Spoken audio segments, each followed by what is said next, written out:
Vamos falar, por fim, do Concílio de Calcedônia, para encerrar os primeiros 500 anos. O Agostinho se envolveu em muitos debates. Eram debates no Ocidente, tanto com donatistas como esse com Pelágio, tudo no Ocidente. No Oriente, o problema era outro. Um outro debate estava ganhando proporções grandes e que gera dificuldades até hoje. É um assunto tremendamente difícil, que é o assunto a pessoa de Cristo e as suas duas naturezas. Assunto espinhoso que produziu divisão profunda na igreja. O debate durou vários séculos, é chamado debate das duas naturezas. Uma das primeiras tentativas, porque o que aconteceu? Em Nicéia foi definido que Jesus Cristo é Deus. Só que ele também é homem, certo? Aí ficou assim, tá, mas se ele é perfeitamente Deus e perfeitamente homem, como é que essas duas coisas se juntam? Essas duas naturezas. Uma das primeiras tentativas de responder foi do Apolinário. O Apolinário, ele era da cidade de Laodiceia. Ele disse que se você tem duas entidades perfeitas, perfeito Deus e perfeito homem, então elas não podem se combinar. Então ele propôs o seguinte, ele imaginou que o corpo do homem, Jesus, tinha que ser habitado por uma alma divina. Então a alma de Jesus não era humana, era divina. A ilustração que se usa é do envelope da carta. Né? Então o homem é o envelope e Deus é a carta. Então você põe a carta dentro do envelope. O problema é que logo as pessoas perceberam, no início parecia até interessante, mas logo as pessoas perceberam que tinha problema isso aí, né? Isso aí não é muito satisfatória essa resposta. Por quê? Porque no modelo do Apolinário não há um verdadeiro ser humano ali.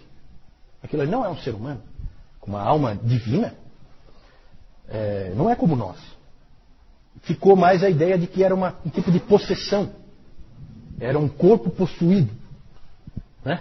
Então aquilo foi rejeitado, aquilo foi visto como errado. Os capadócios, nós falamos, os 3 capadócios ali, atacaram fortemente o ensino do Apolinário. E o Gregório de Nazianzo disse, o que ele não assumiu, ele não curou. Nós já vimos antes. Então ele tem que ter uma natureza humana perfeita. O apolinarianismo foi condenado em 381 no Concílio de Constantinopla. E nesse debate, gente, não havia, falando do apolinarianismo, nesse debate não havia só teologia envolvida. Havia rivalidade entre pessoas e havia rivalidade entre cidades envolvidas. Certo? Vejam como as coisas se misturam, como a igreja é frágil porque é composta por seres humanos. Alexandria no Egito e Antioquia na Síria sempre rivalizaram uma com a outra. Ainda há pouco nós falamos das duas escolas de interpretação da Bíblia. Alexandria, escola alegórica. Antioquia, escola literal, de interpretação da palavra. No caso da pessoa de Cristo, a ênfase de Alexandria era na divindade de Cristo. E a ênfase de Antioquia era na humanidade de Cristo. E, como tem aquela famosa frase, onde está a tua ênfase, ali estará a tua teologia. Então acabava desequilibrando, né? E aí, a cidade de Antioquia acabou influenciando muito Constantinopla, que se tornou importante depois também. E aqui tem uma coisa interessante, o Concílio de Nicéia, lá em 325, que nós falamos no início hoje, o Concílio de Nicéia estabeleceu uma hierarquia das igrejas. Né? Porque nesses concílios se discutia vários assuntos. A gente acaba levantando assim o mais importante. Mas outros assuntos eram discutidos. E surgiu uma certa hierarquia das igrejas, das cidades, dentro do cristianismo. Né? Vamos ver se vocês já conseguem adivinhar mais ou menos qual é a hierarquia. Na hierarquia que foi colocada em Nicéia, qual é a igreja mais importante? Quem dá mais? O que vocês acham? Constantinopla? Alexandria? Não. Roma. Lembre-se que Constantinopla nem existia. Nicéia 325, 5 anos antes de Constantinopla existir. Certo? Então Roma era a capital do império, é a igreja mais importante. Era assim que era visto. Segunda, Segunda, Alexandria. Alexandria, com certeza. Está em todas, né? Alexandria. Terceira, Antioquia. Perfeito. Então, essa era a hierarquia principal, só que surgiu um problema. Surgiu uma nova cidade, chamada Constantinopla, que vai e ocupa o segundo lugar, roubando esse segundo lugar de Alexandria. Automaticamente há uma rivalidade profunda entre Alexandria e Constantinopla.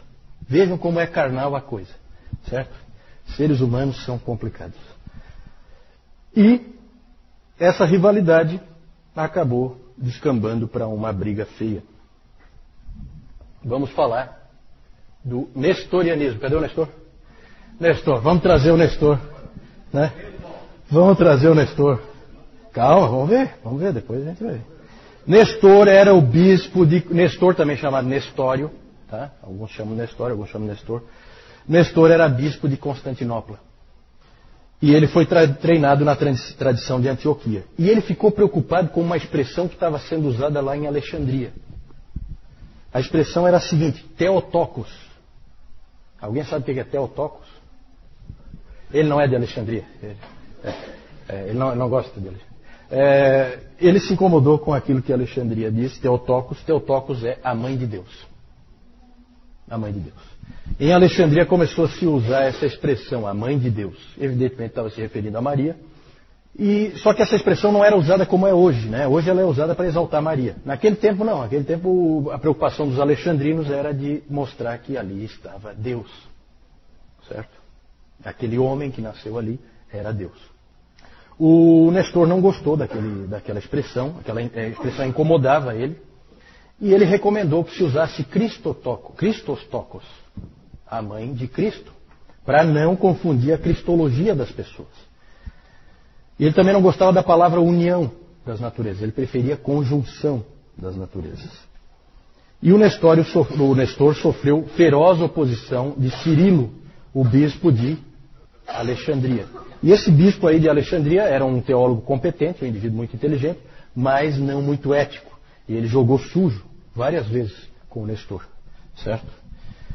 E esse Cirilo, ele fazia qualquer coisa para prevalecer. Um indivíduo insistente e do tipo briguento. Sim. Theotokos, a mãe de Deus. Quem é a mãe de Deus? Maria. Theotokos Maria, mãe de Deus. Não era uma expressão que se usava na teologia, lá de Alexandria. Eles criaram esse tipo de expressão porque havia uma série de discussões, tá, que a gente não tem como entrar, né? Mas, por exemplo, Nestor não aceitava um Deus de 3 anos de idade. Isso incomodava ele profundamente. Aquele menino de 3 anos de idade não é Deus. Isso, sem dúvida, está ligado a isso, né? Hoje em dia é usado mais para exaltar Maria, já dentro do pensamento de que Maria é quase superior ao próprio Deus, né? Mas isso aí não era assim naquela época ainda, certo? O Concílio de Éfeso, em 431, que é o terceiro concílio ecumênico, condenou o nestorianismo. O nestorianismo, ele dizia que ele tinha 2 naturezas, que Cristo tinha 2 naturezas, postas em conjunto, mas que eram totalmente independentes, certo? A ilustração que se usa é da água e do óleo.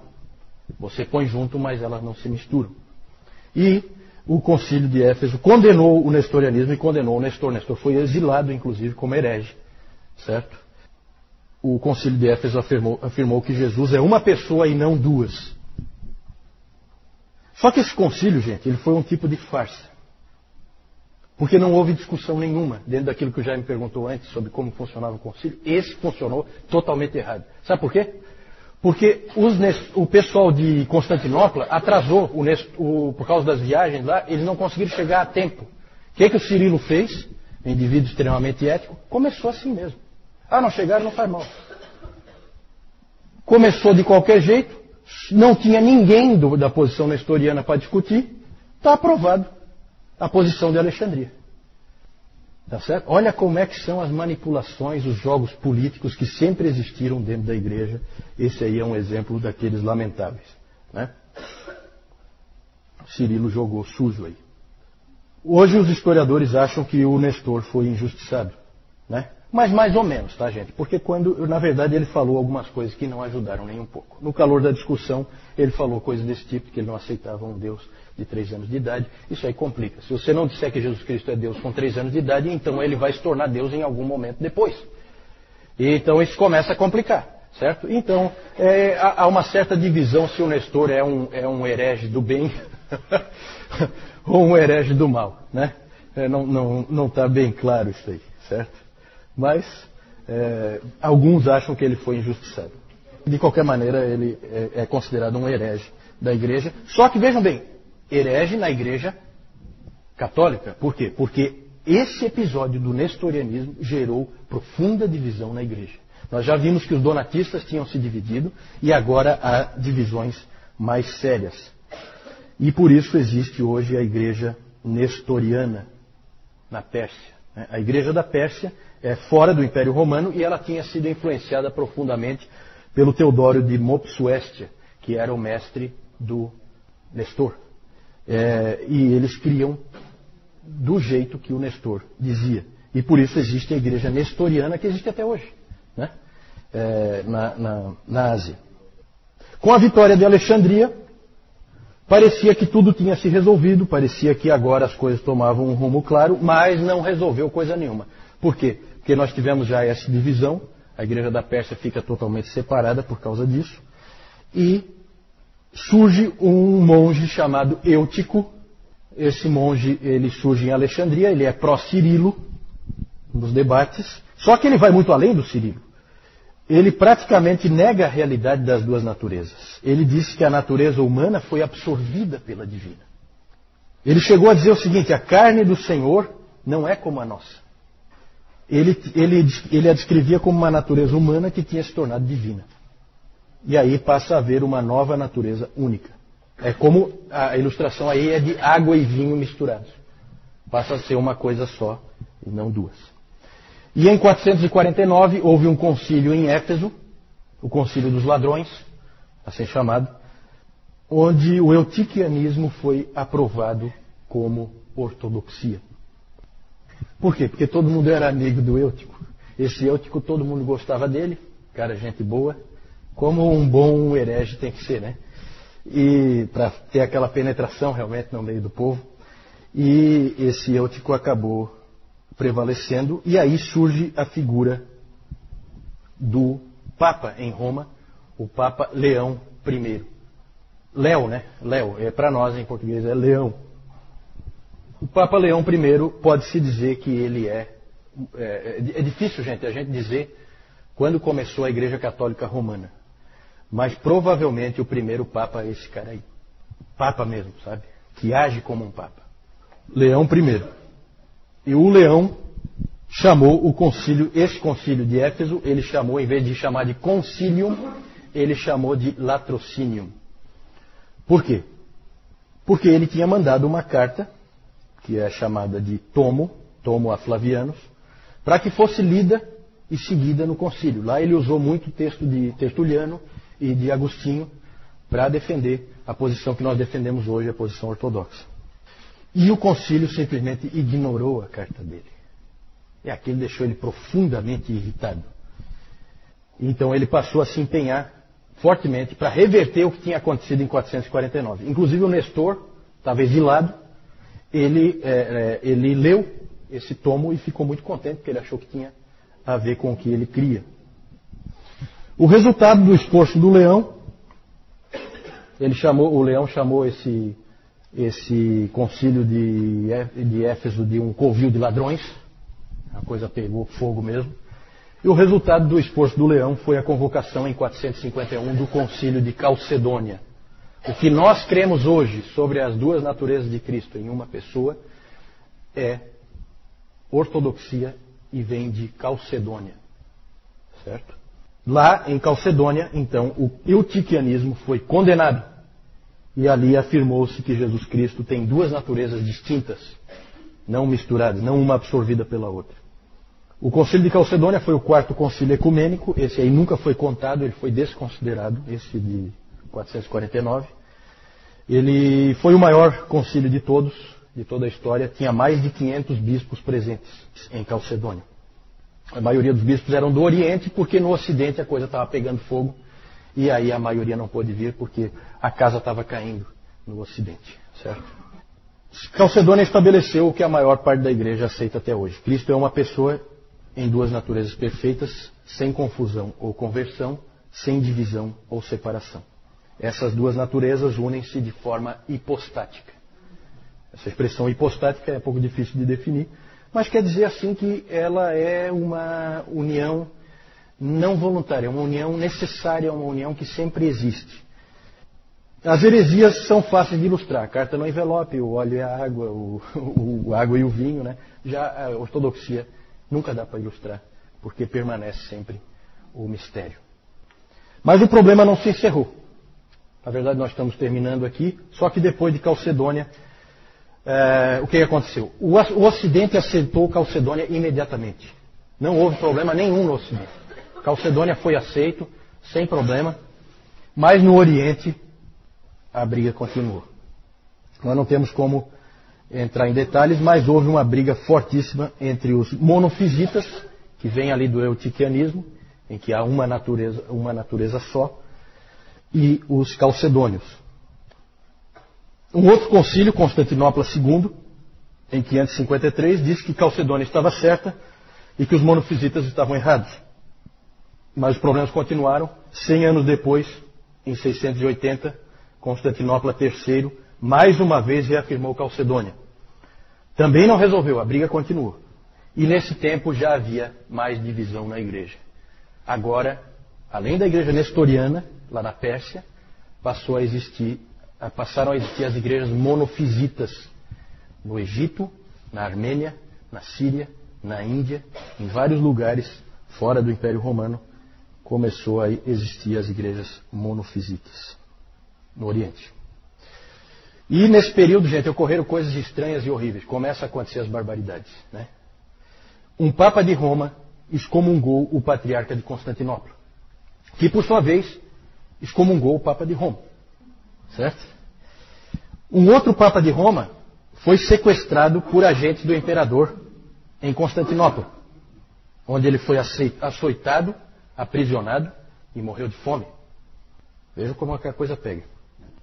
Houve também um teólogo e monge, cujo nome era Maximus, que foi aprisionado pelo imperador.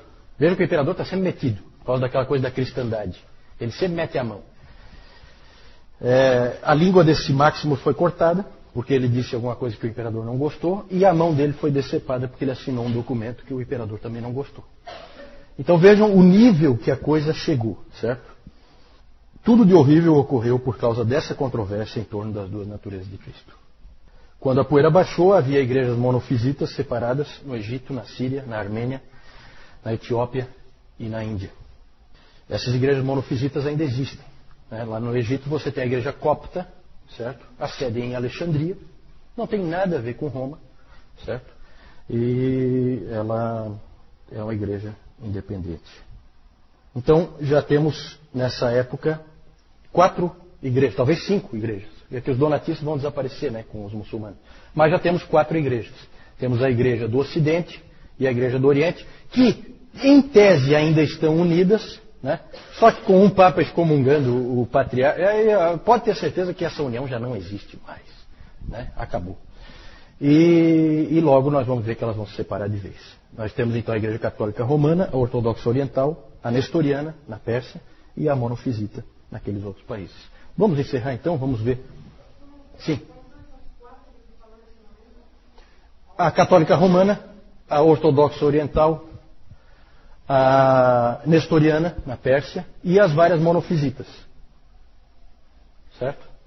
Aí o Cirilo, bispo de Alexandria, que jogou bem sujo.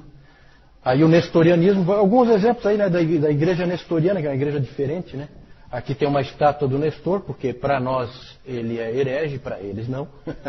Para eles ele é reverenciado, certo? Vejam como a coisa é diferente. Então, lá um bispo nestoriano, certo? Uma freira nestoriana, e aqui um casamento nestoriano, bem interessante aí. Aqui o Leão I, talvez o primeiro Papa, pelas posturas que ele assumiu. Ele, inclusive, ele foi muito respeitado como autoridade. Quando vocês veem lá, às vezes, o Bento XVI indo lá falar para acabar com a guerra, para parar não sei o quê, lembra um pouco o que o Leão fez, né? Por quê? Porque o Átila, o Uno, o flagelo de Deus, vocês talvez já estudaram sobre esse bárbaro, ele e as suas tropas estavam destruindo a Itália completamente, varrendo do mapa, certo? Saqueavam tudo, violentavam todas as pessoas, e o Leão foi negociar com o Átila para ele não entrar em Roma. Então ele ficou muito reverenciado pelos romanos por causa dessa posição dele, né? O catolicismo romano inventa um monte de história, que aqui atrás do leão apareceu um homem forte com uma espada no céu, e aí os homens do Átila ficaram com medo e tal, né? O que os historiadores creem é que ele levou uma graninha ali para largar por fora. Aí é bem mais realista, né? Bem mais realista. É isso que os historiadores acham que na verdade aconteceu. Aqui eu quero mostrar para vocês, já que aqui nós vamos encerrar os primeiros 500 anos. Gente, ó, já passou do nosso horário, quem tiver que pegar ônibus, coisa desse tipo, ou tiver que sair, tá? Não tem problema. Eu só quero encerrar realmente essa parte, tá? Aqui nós vemos as invasões dos bárbaros. Eu não vou gastar tempo com isso, só quero mostrar para vocês, certo? Nessa época, no quinto século, começa a haver invasão de bárbaros para tudo que é lado. Aqui os vândalos saem daqui, ó, e eles vão passando por tudo aqui, e eles passam pelo Estreito de Gibraltar. Por isso que a Espanha acabou... Depois nós vamos falar sobre isso, né? Por que a Espanha acabou tendo um povo diferente do resto da Europa, né? Por causa da facilidade dos muçulmanos de entrarem por ali, no Estreito de Gibraltar, né? Então isso tudo tem um motivo histórico. Aí os vândalos entraram ali e depois eles vieram para cá. E aqui, ó, eles atacaram Cartago em 430, que foi o ano em que o Agostinho morreu, né? Ele não chegou a ver Hipona ser saqueada. Deus preservou ele disso.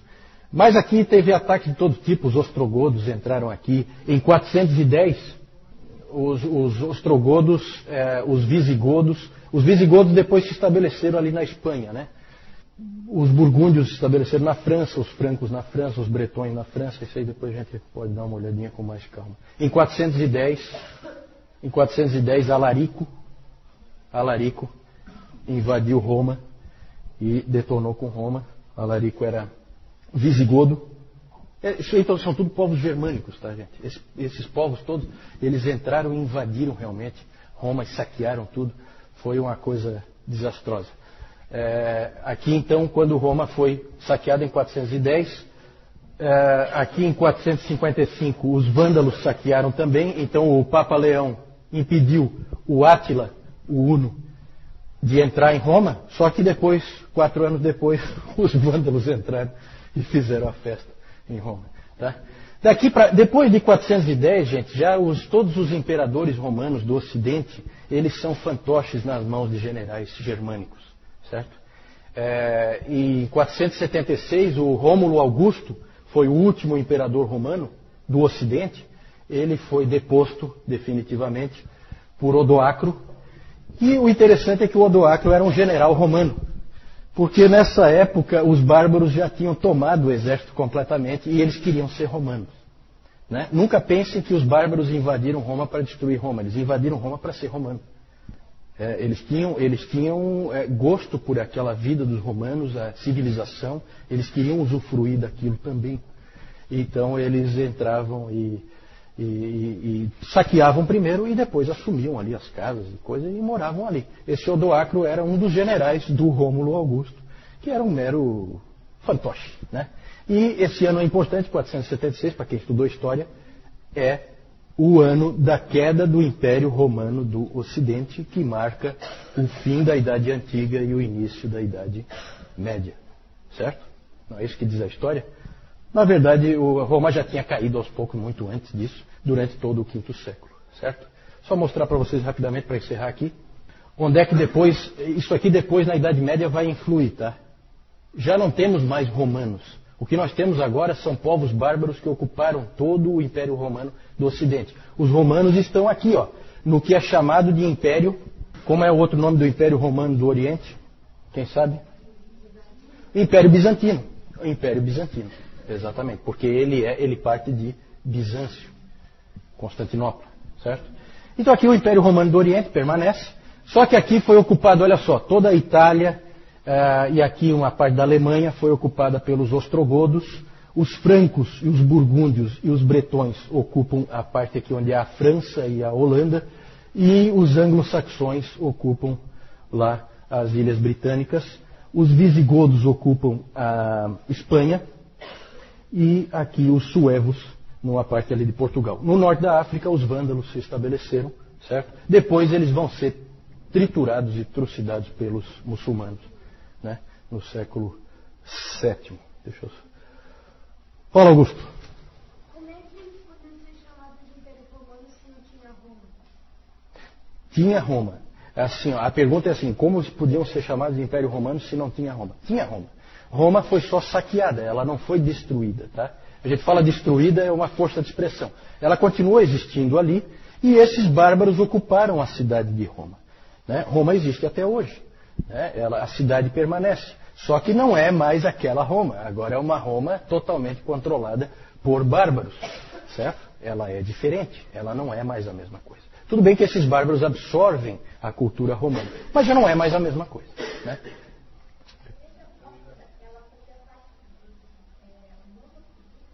Isso, a pergunta da Jussara é sobre a igreja copta. A igreja copta é uma igreja monofisita. Eles fazem o sinal da cruz com um dedo só, né? Essas igrejas monofisitas, elas fazem o sinal da cruz com um dedo só, para deixar bem claro que é uma natureza. Tem esses detalhes assim. A coisa é feia, sabe, gente? Então, quando a igreja católica romana acusa os protestantes de divisão e coisa, é uma piada, né? É uma piada. Só pode ser piada. Quem conhece a história sabe que isso aí é uma brincadeira de mau gosto, né? Não é. Na verdade, divisões ocorreram sempre. E pelos motivos mais diversos. Por motivos teológicos, por motivos de prática eclesiástica, como nós vimos dos donatistas, certo? Política eclesiástica, recebe ou não recebe de volta. Dividiu a igreja. Então, divisões sempre aconteceram, certo? Infelizmente. E como, lembrando, para encerrar, lembrando como o que o Lloyd Jones disse naquela primeira frase que nós vimos, não há nada que denigra mais a glória de Deus do que a história da sua igreja. Infelizmente. E realmente é o que a gente vê, né?